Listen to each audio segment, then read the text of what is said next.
Hello, everyone. Welcome to this live virtual session.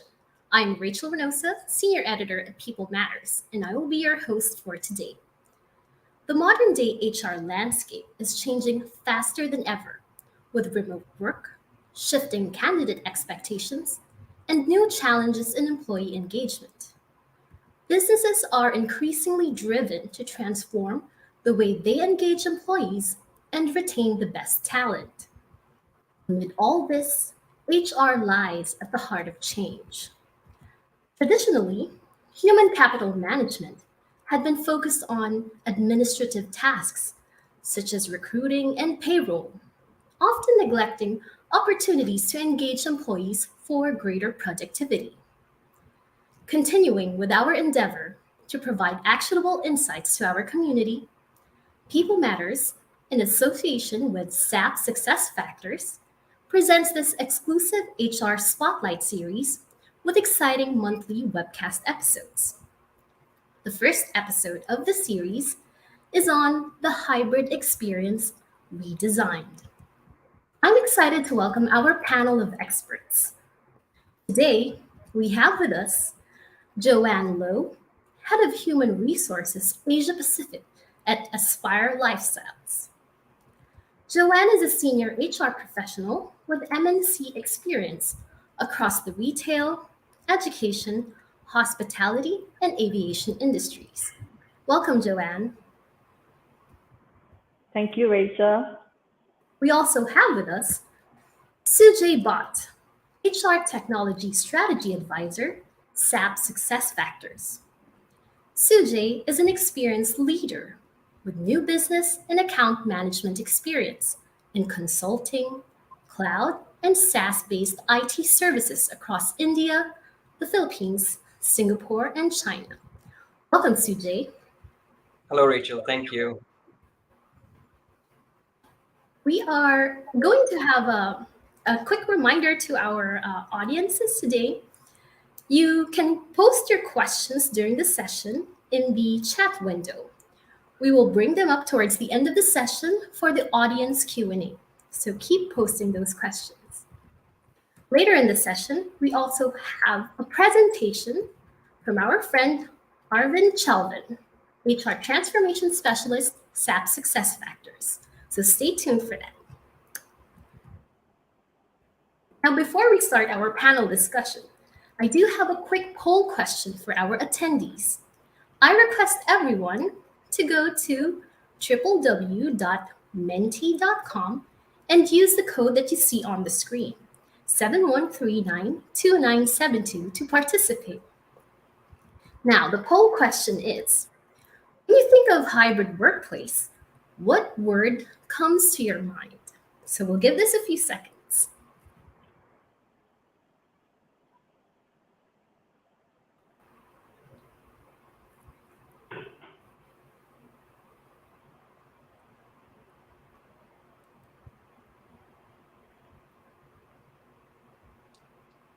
I hope the results are in.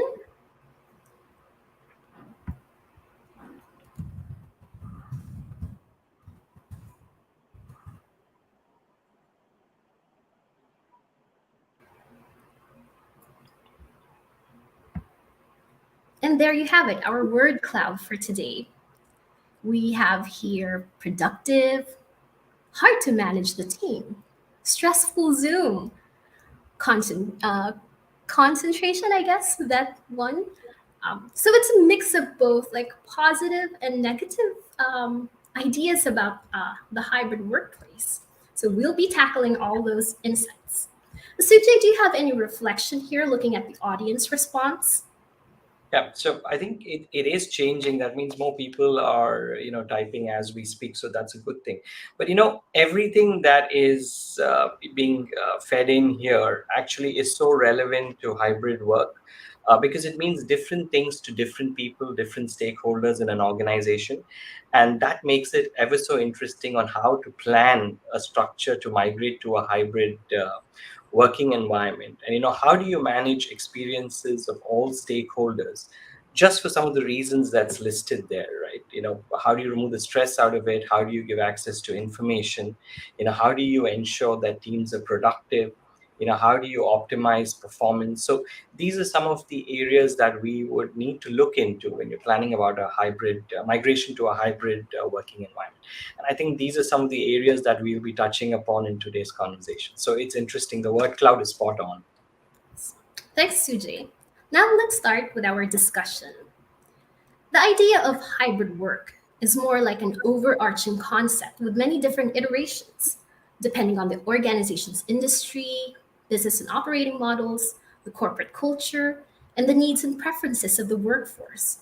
So perhaps a one size fits all approach could be insufficient. When designing a hybrid work model, Joanne, what factors should employers consider in order to make their own version of hybrid work a success? I think on this largely debatable topic, a lot of things we as HR and employees will need to consider. Remote work was a trend before COVID, but it's largely normal now. It's the way of work and moving forward. So when deciding on how are you going to implement a hybrid work model, I think largely you need to consider roles, responsibilities of your employees. What kind of collaboration does your employees need to be effective, right? Be it working in an office versus working from home. And if it's going to be long term, would it be effective for certain roles and functions to be based in the office or working from home, right? I mean, companies will also need to consider things like, what does your employee want? Actually, not every employee may feel comfortable or may feel being performing at their best while working from home because there are just a lot of distractions and they may feel disconnected. It's working from home for too long, they don't get to speak to people, they are not connected with colleagues. The effectiveness, it's something to consider in the long run. I guess since we have been, largely working from home for most companies the last 2 years due to COVID, technology solutions is a key factor and contribution, as in how you could effectively manage, be it a hybrid work model or a work from home model, right?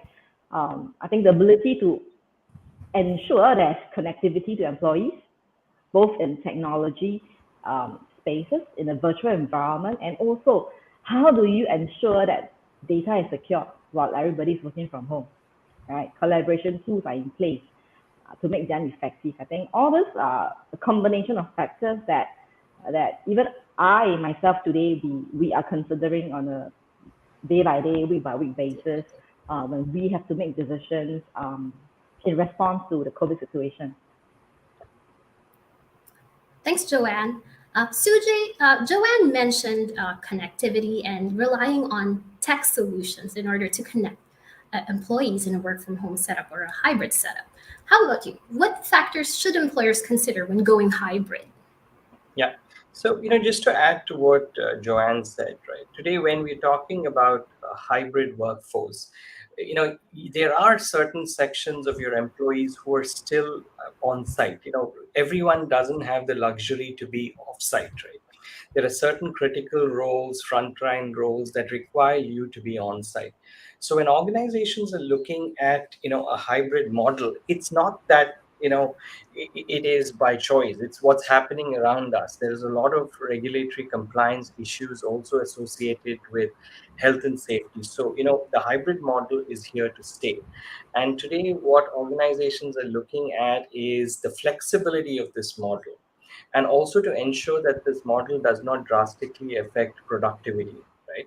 Because if you see there are multiple stakeholders. You have the customers who you have to serve, there are partners, there are your employees, and there are the support functions and the enablement functions that have to kind of come together to deliver at the end of the day to all our customers. So if you were to look at that, all these multiple stakeholders need to be factored into the hybrid model.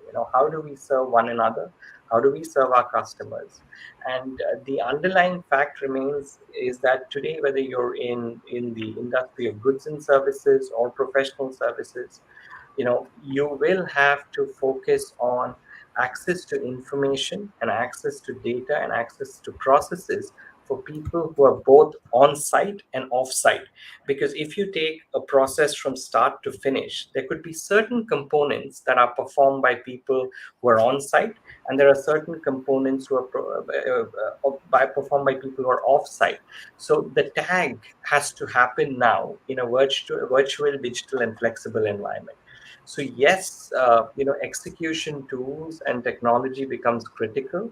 And what hybrid has done is it's brought the functions in an organization much closer together to be able to orchestrate the execution of this. So, HR today is talking more than ever to IT on how to integrate these services to be able to deliver a differentiated experience to employees, not just for the employees to feel happy and good about working remotely, but also to get their job done, to get the main activity or the core activity of the organization executed. So hybrid does not necessarily mean what works for company A works for company B. It's an evolution, and organizations that were already offering a choice to their employees to work remotely or flexibly before COVID were in a much faster position to be able to adapt and adopt to the hybrid work model. But yes, technology becomes an underlying execution platform to enable that transition. Thanks, Sujay. I feel the diversity of the needs and diversity of the setups, the roles, they themselves kind of influence the flexibility, the flexibility of the model. And a Yeah. key component of that would be the integration of the different tools. So, Joanne, Aspire Lifestyles is a global leader when it comes to designing a sophisticated client experience. Now, how does this translate into your own employee experience model, particularly in the way you've designed, the so-called employee touch points in a hybrid work environment? So personally, I do not think there is a perfect recipe, right, to be successful in a hybrid or fully remote environment. Our main learning so far has always been is to be agile and flexible in the decisions that we make day to day. The decisions that we make probably 6 months ago doesn't work today because of certain restrictions or certain decisions within the location that we thought, we need to change the engagement and interaction with employees. So that changes on a day to day. But what we had done more in this aspect was communication is key, and we over communicate with each other. In a hybrid work model, I think we are not able to easily walk 3 steps to discuss with someone else what do you do about a situation that came up on your email. There's an urgency in, for example, Malaysia that needs to be decided. You are at home, you need to check on your colleagues, your co-workers availability, discuss, make decisions that probably takes 2 hours instead of versus pre-COVID, that person is just next door, 3 steps away, and you just discuss and make a decision in a swift 10 minutes. So there is a lot of difference. In Aspire, we actually rely a lot on collaboration tools. So we have Teams, Microsoft Teams, we use Zoom. Some of us communicate the informal communication through WhatsApp and things like that. So the work relationship we've built over virtual connection and physical connection are very different. We are still trying to make full use or make better use of Teams, Zoom, and other forms of communication tool that we could to better engage with our team members. Thank you, Joanne. I like that you mentioned that, sometimes you have to look at things day by day, that what might have worked like half a year ago what might have worked then, would it work now? And so we have to stay connected by over communicating and looking at work relationships differently in a virtual setup. So for you, Sujay, are HR policies and processes evolving fast enough to support this transition to hybrid work? What is the concept of, how is the concept of experience management providing the groundwork for this evolution? So, see, the HR policies today, when we say our HR policies evolving, right? They're evolving in conjunction to how business models are changing, and they're also evolving in conjunction to what employees want today. But what becomes critical is, whether you're talking about increasing insurance coverage or having the possibility of rolling over leave to carry forward features, or you're doing some new programs for health and benefits as part of flexi.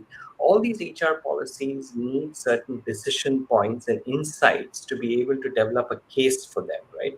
So now what's happening is the time required to fine tune or change policy is very tight, because you need to make decisions quickly and you need data and insights to make these decisions. So now we have a timeline that is attached to this. So it becomes important for you to be able to access insights across the organizations, calibrate them, and then see what the benefits are to make those policy changes. So the importance of data and insights today in a short period of time to make these decisions is becoming important. Once policies are made, what happens is you need processes to execute and deliver these policies so that they get translated into outcomes. And that's where comes in the role of technology today, because again, for all the areas that we spoke about, that work is remote, flexible, virtual. So what happens is you need technology solutions to be able to deliver and execute these policies in time. So it's easy to make the policies, but if you don't have a robust process delivered via stable, scalable, and secure, like Joanne was mentioning, secure platforms, then your speed to market reduces, while as your competitor would be able to do it faster if they have a more robust technology backbone. So so it's not only about policy, but it's process execution as well. Now what happens is, you mentioned about experience, and that was your previous conversation with Joanne as well. So now what's happening is, we always paid attention to customer experience.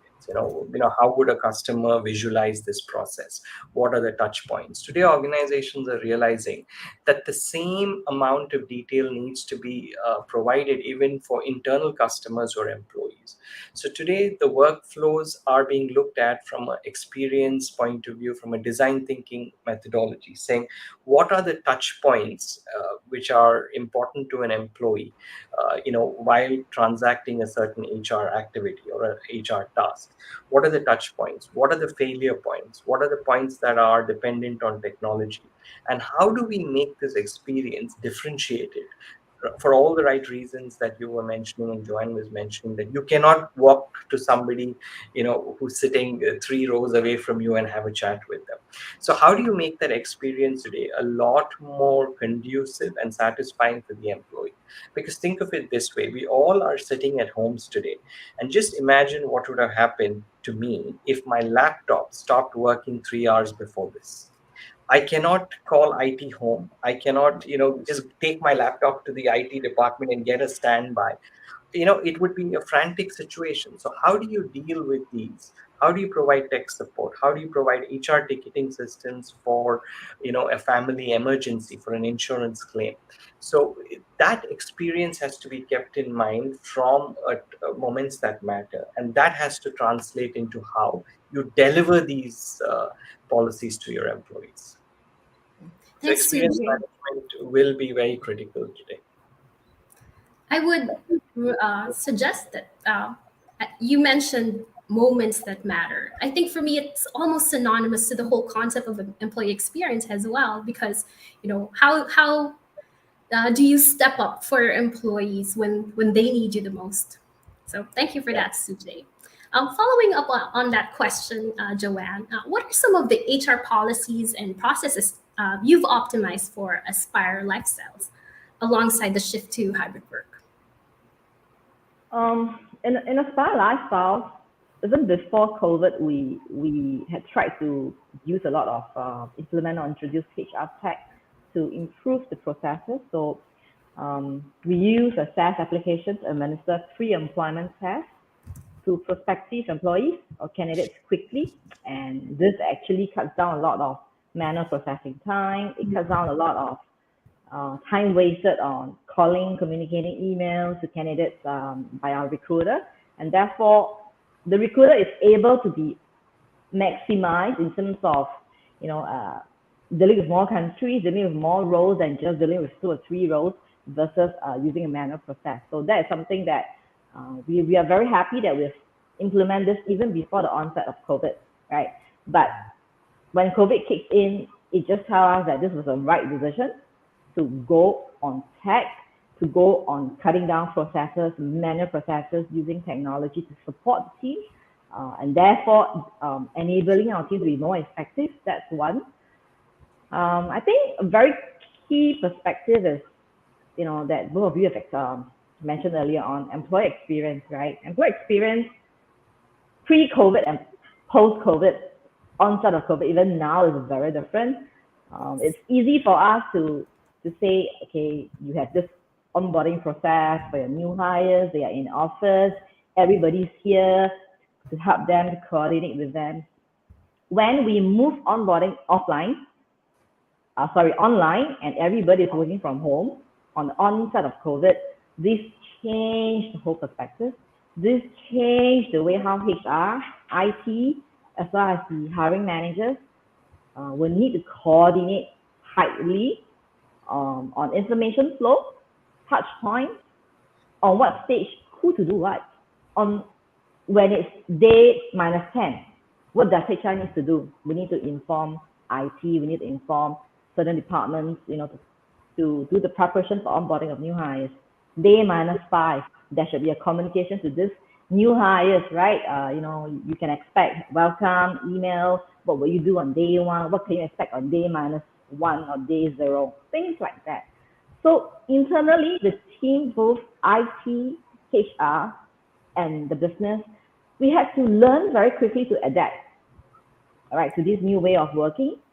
How do you deploy equipment? How do you communicate? Actually, it's also something that the team has adapted over the last 2 years, but we are still adapting because things have changed so much. Employees' needs have changed vastly, even in the last 12 to 18 months, right? So adapting is important. A key component that I mentioned earlier on is communication, right? So I would still like to stress on communication. I think ensuring we have a good employee experience, not just onboarding or throughout the whole employee lifestyle, is communication. And I would say over communication is key, especially if the organization is in a remote work environment or hybrid work environment. It is easy for leaders and HR to say that, hey, we rely on apps to communicate, Teams, Slack. But all these are very cold. It's hi, bye, and you communicate a message and that's it. How do you have that touch point? How do you maintain that touch point that you used to have, that you could closely connect with your colleagues, could actually be lost if an organization solely rely on technology to replace everything. So for us, we strongly advocate communication, over communicate, but this also means the managers really need to do a little bit more, spend more time on thinking what to communicate, when to communicate, how to communicate, and if you need to do this repeatedly, repetition, well, then you need to do so, because we rather have employees understand what has been said in the same context than misinterpret what was said, right? So follow-up session will need to probably happen even after there is a town hall or a communication session on Teams. So I think my advice is, our experience and my advice is strong communication and you over communicate. Thank you. Thanks, Joanne. I think your emphasis on communication brings to the fore two main things. I guess there's a technical aspect to it, getting your apps ready, but also the cultural aspect of it. Like, how do you connect now since you already have a tool set ready? So, Sujay, based on your interaction with clients, what are some of the challenges that are emerging with hybrid work? Yeah. So I think, Joanne was talking about over communication, in this situation is better than, under communication, and I would completely agree with her. But the reason why this has happened is today, there is this entire uncertainty for employees around jobs.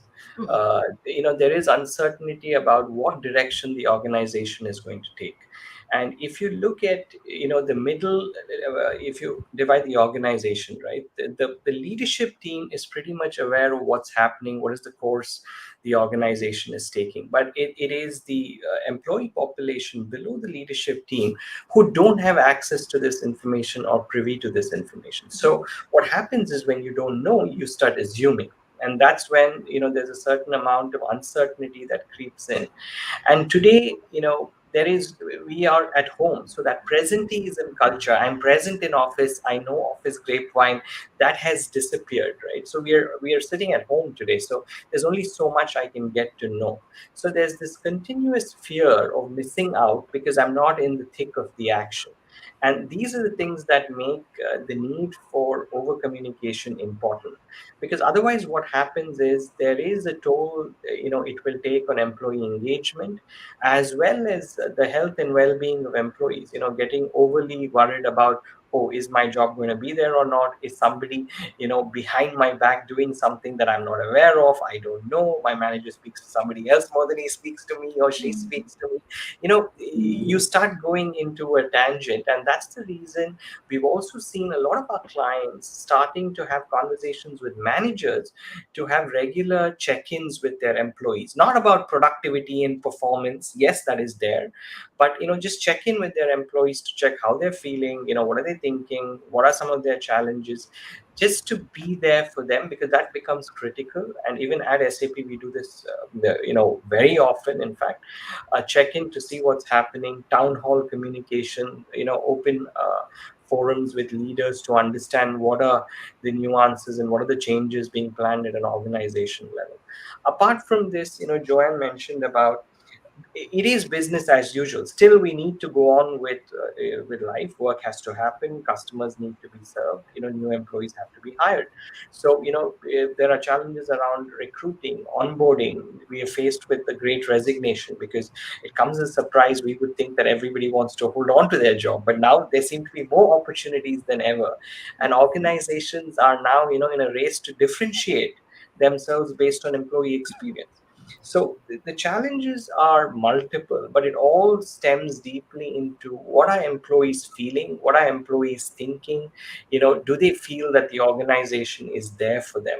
So those are the primary challenges on hybrid workforce, apart from everything else, we experience as employees ourselves, right? So those are some of the challenges that I feel, it comes to mind when we talk about the hybrid workforce. How to establish a connect, how to inform and engage in a virtual, digital, and flexible environment. Yeah. Thank you, Sujay.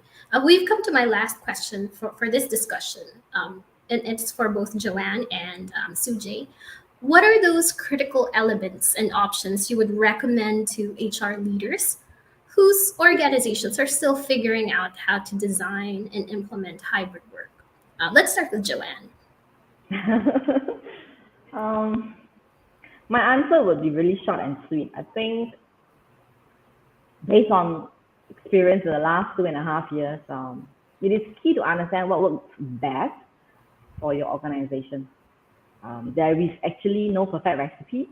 What works for Spa Lifestyles is actually something that we have reviewed, we have worked through certain hiccups, we have overcome the problems that we did wrong in the past, and we come up with a solution that actually now works for us.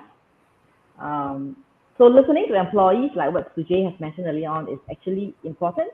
Don't make assumptions, because the assumptions that you make are based on what you think, but what employees think are equally important. If you would like your workforce model to be successful, because ultimately you need your employees to be there performing their job rather than going somewhere else. So retention is key, but I guess in most companies, what we need to do, and my recommendation is communicate, understand, take in the feedback, and come up with a solution that works best for both employers and employees. Incorporate flexibility to close the gap is key. Otherwise, you may need to revisit your solutions time and time again, which may not be effective for you as well. Thanks, Joanne. Sujay? Yeah. So, further to what Joanne mentioned, I think what would become important is your ability to be flexible, because 2 years back we never would have thought that we would be doing this, but here it is. You have to be flexible and agile to be able to change. We don't know what the future has in store for us, and that flexibility and agility comes if you have all the data you need to make decisions handy, clean, and accurate. You would need digital tools, and there's no denying this, whether it's in marketing or finance or procurement or HR, to be able to take decisions to execute policy at an organization or an enterprise level. So we don't see HR technology anymore as technology for HR people. HR technology is today work technology or business technology. And so is every other functional component of technology. So, sooner than later, whatever form of technology, infrastructure, and backbone organizations invest in, which is agile, robust, and flexible, will become very important to be able to manage both on-site, off-site, and a hybrid work model in the future. Thank you, Sujay. Now, in our next segment today, we have a presentation by Arvind Shelvan to take us through the importance of employee engagement in remote and hybrid work environments. Let's now head on to the presentation.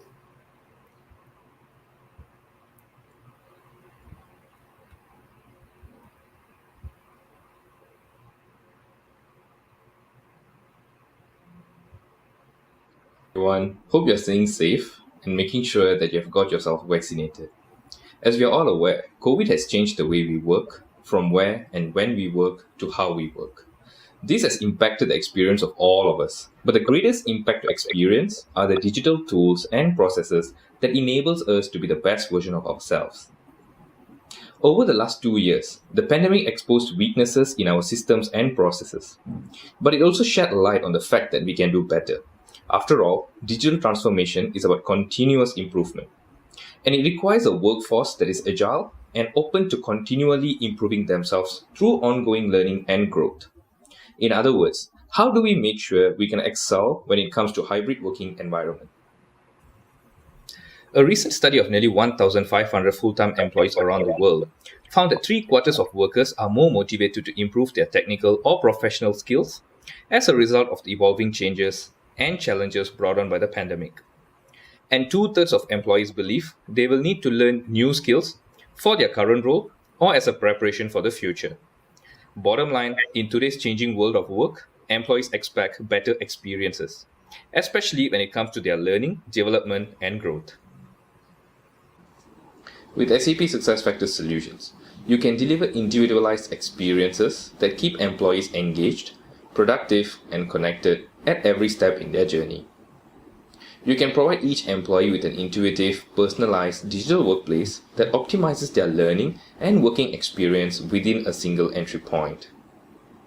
SuccessFactors provides intelligent recommendations for mentorship, learning, and networking opportunities for short-term projects within your organization, as well as capturing continuous feedback to uncover key drivers of employee engagement and their mental health to make sure employees feel heard, valued, and empowered. Let me show you how this can be done. When employees are working from home, there are multiple different tools that we access in order to get our everyday tasks done. But accessing these multiple different tools make it difficult, time-consuming, and frustrating. We solve this with SAP SuccessFactors Workzone, a digital workplace experience that provides easy access to relevant business applications and processes, information, workflows, and communication from one single entry point. This is a solution that empowers teams and departments to effectively communicate and engage with employees without requiring IT infrastructure or support, and extends across the entire organization to streamline processes, HR-related and beyond, with customizable guided experiences. All in a unified experience that's intuitive for everyone. While SAP SuccessFactors Workzone enables communication across the organization, the information on the pages, including the company feed, is personalized so that you only see content that is applicable to you. This eliminates information overload by presenting a unified feed of information that is relevant and personalized to you. All this content would help you to feel connected to the rest of the organization, which is especially important when so many employees are working remotely. Organizations can set up additional pages that help employees get to relevant content quickly. For instance, you can see pages for additional HR content as well as an IT page with helpful support information. SAP SuccessFactors Workzone empowers the intelligent enterprise by connecting experiences across the SAP landscape as well as third-party applications to create a single, intuitive workspace to help employees get their work done.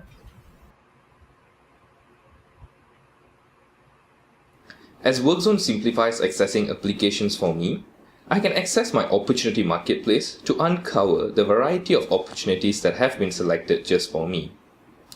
All recommendations are based on the capabilities library that tracks my skills and interests within my organization to ensure that I only see roles and projects that are aligned to me. When looking for a mentor, I can see suggestions for people I might want to connect with right here. I can also see suggested mentoring programs that I might want to join. This makes it easy for me to find experienced people to help me grow and develop based on my needs. Opportunity Marketplace gives me a holistic view of the available short-term projects that I can work on to develop myself in line with my development goals. At times when employees are working from home, their mental health is one of the most important aspects that needs to be considered. We can do this by making sure that we are listening to them at critical touch points to make sure that they are not too stressed and their mental health is not affected. And if they are affected, we can then recommend the right set of actions to ensure time for them to recuperate and get back to their best selves. Now with SAP SuccessFactors, you can provide each employee with an intuitive, personalized digital workplace within a single entry point and provide intelligent recommendations for their mentorship, learning, as well as networking opportunities.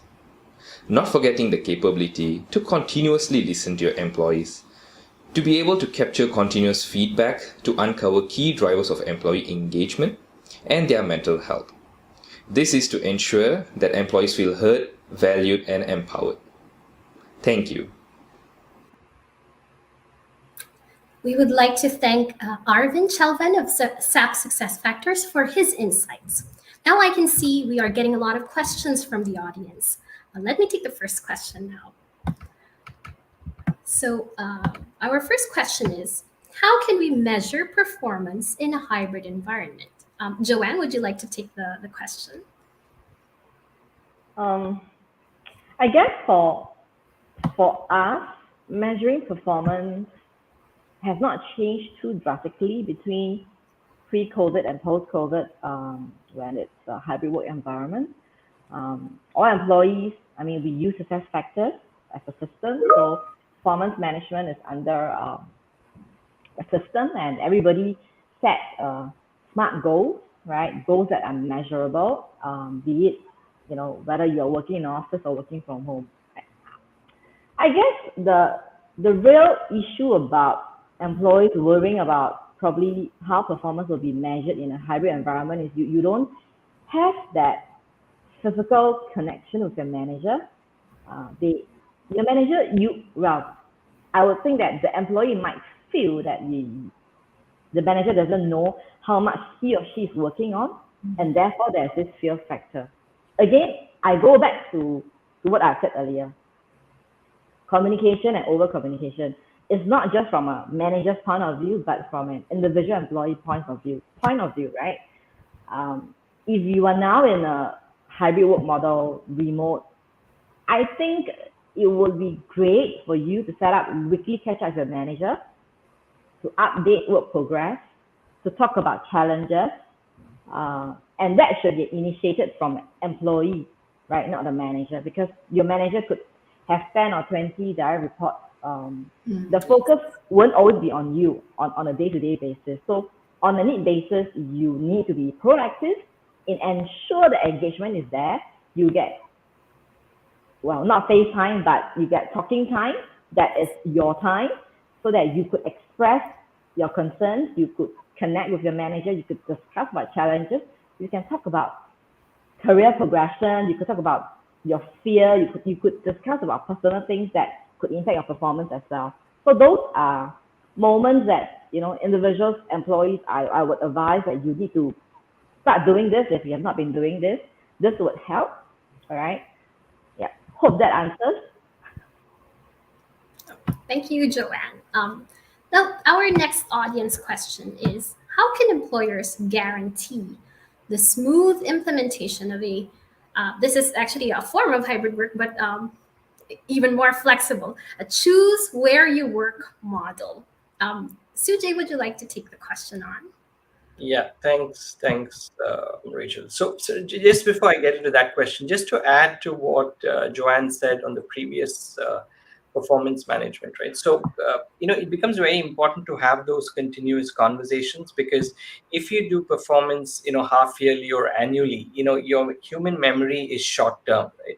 You also don't remember all the significant milestones you've achieved, and neither will your manager. So it becomes a very 2 months, 3 months before the incident that you remember. So continuous performance conversations logged into a system make it more meaningful at the end of the year to take stock. So that's one. You need to have that, not just a chat, but that chat has to be documented, and based on those areas that Joanne mentioned, that you could highlight to your manager that I need certain assistance or help on, you need to have a reciprocal plan to fix that gap, so that there is accountability both from an employee and the manager to provide those assistance required for you to bridge that gap, not only for your current goals, but even maybe for your future developmental goals. So just wanted to chime in there. The second question was, how do you guarantee the smooth implementation of a choose where you work model? Okay. So, before you get into the model itself, you need to understand what are the roles and responsibilities of those individuals who are, have the flexibility to work anywhere or work from home, or where the work gets done best, and see what are the dependencies required in order to be able to execute that, not as an individual, but also other stakeholders who may have a role to play in that process. It could be managers, it could be internal stakeholders. So the migration happens if you have both the policy process, but also the execution platforms in place. And sometimes what organizations do is they pilot it with a smaller population, see what the teething issues are, and then streamline that and roll it off to a larger population. Thanks, Sujay. Our next question is, how can employers set a boundary for employees who have a tendency to overwork themselves in a remote working environment? So this is more about work-life balance. Joanne?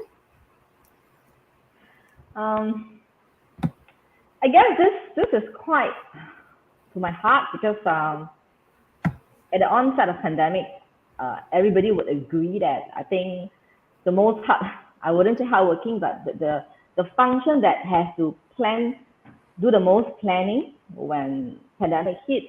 What does work from home mean? What does remote working mean? What does it mean about for managers, communicate employees? How can we, better engage with the team? HR has to go through all those thinking process, and month to month, those solutions change, because COVID just changed on a month-to-month basis, and even yesterday it changes in some countries, right? I guess it is for employees to understand what works best for you at the end of the day. You need to have your own work schedule. For example, for myself, I'm in a regional role, so my conference calls can be as early as 8 a.m. or as late as 9 p.m. or a call that ends at 10 p.m. at night. I'm flexible how I work, because I need to take rest in between long days, all right, in between weeks, sometimes weeks of long working days or very stretched working hours. you need to understand yourself first, right? And know what kind of work environment and structure and schedule work best for you. You need to decide and determine if that's going to be effective from a long-term perspective. For myself, I take breaks in between lunch breaks. I ensure that I really have a lunch break instead of having people crashing my lunch and arranging a Zoom call. And in earlier some of the mentee comments, I saw a comment, stressful Zoom. It is real, right? Calls are either arranged on Zoom or Teams. So you need to be available, right? And if you're not available, then what does it mean, right? What can you do about it? I guess flexibility within an organization in terms of having a good common understanding that working from home can be stressful for some people, especially if they are in a high stress environment and role, the role itself, right? Um, Allowing flexibility, right, for employees to take short rest is important, and it links back to mental health.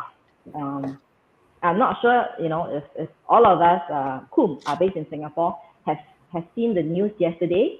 I think it was just yesterday or the day before. There were two incidents happening in Singapore on the same day, and it could be related to stress environment, health issues, and things like that.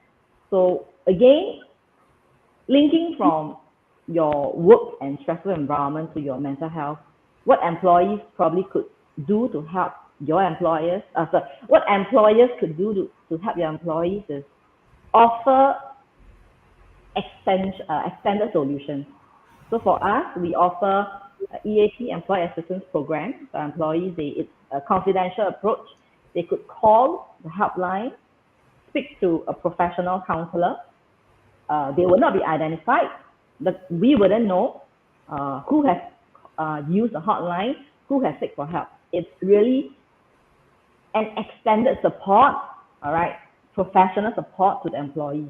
On top of that, we also partner with, I think, a local regional provider, Maximus, on offering mental health webinars that are done through Teams and Zoom, very interactive sessions for employees. And we have run this, I think this is the first run.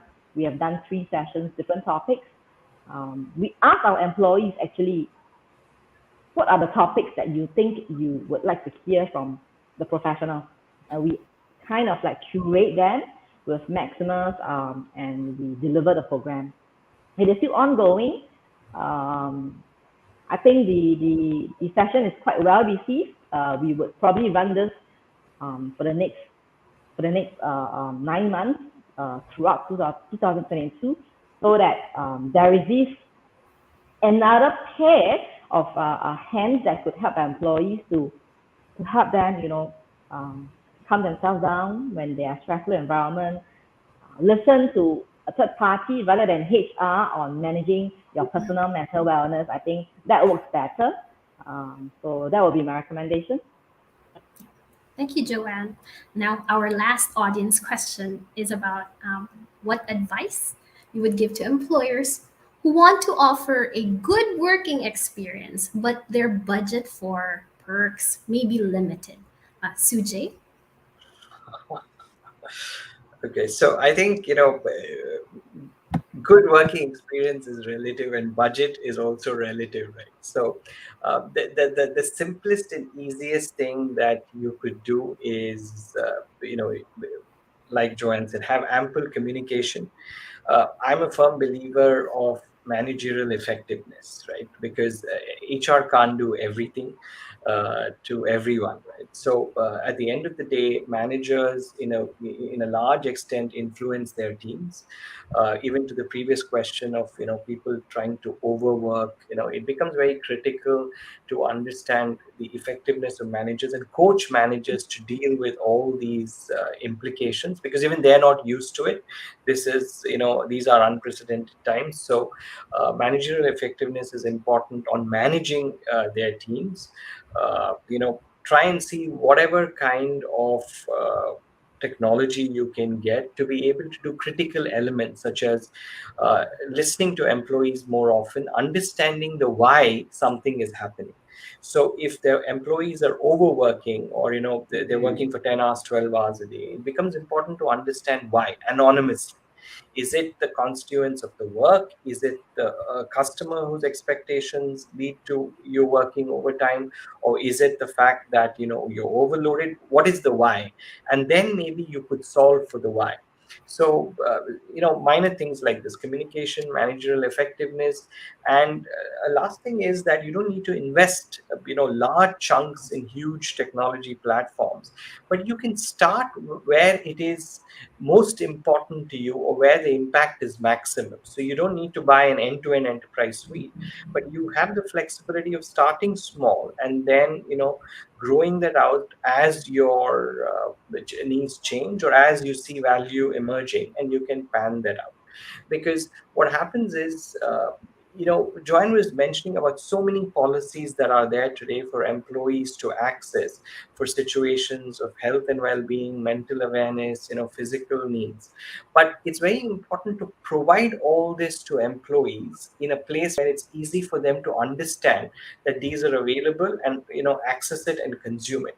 So if you have a budget constraint, start with some place where you can curate all this information so that it becomes easy for employees to access it, right? So my four things would be communication, managerial effectiveness, having technology that can help you aggregate core pieces of information, and listen to your employees more, technology around listening. So that would answer what you could do with given a smaller budget. So with a small budget, you can start small but make meaningful changes. Curate Yes. the solutions. Thank you, Sujay. Thank you, Joanne, for your insights. We'd also like to thank Aravind for his presentation earlier. And we would like to thank our partner for this session, Sap Successfactors. Sap Successfactors is the global provider of cloud-based human experience management software. Their HR application suite integrates onboarding, social business and collaboration tools, and many other services to deliver business strategy alignment, team execution, and maximum people performance to organizations of all sizes. For more details, you can visit their website, www.sapda.com, that's SAP, and you can learn more about their HR tech solutions there. Now, in the interest of time, we will have to wrap up today's session. It has been a pleasure hosting you all. Do stay tuned for our upcoming virtual learning sessions with SAP Success in the coming months. Thank you again, Sujay. Thank you, Joanne. This has been Rachel Reynosa. Have a great day and stay safe, everyone.